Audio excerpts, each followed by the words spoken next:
Assalamualaikum warahmatullahi wabarakatuh.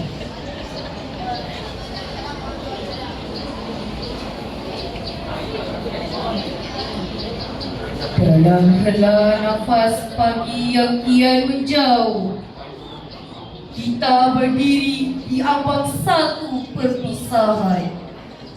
Di sinilah tawa, di sinilah air mata, di sinilah langkah kecil kita pernah belajar menjadi berani. Wahai guru, tanganmu bukan sekadar membimbing, tetapi menyalakan cahaya pada lorong yang kami belum mengerti. Setiap teguranmu, setiap senyumanmu adalah bekal yang kekal di hati kami.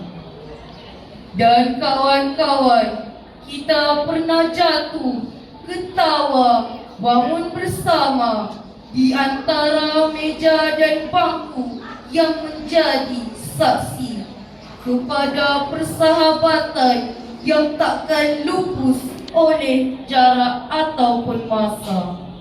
Hari ini kita bukan berpisah, kita hanya meneruskan perjalanan dengan harapan yang baharu.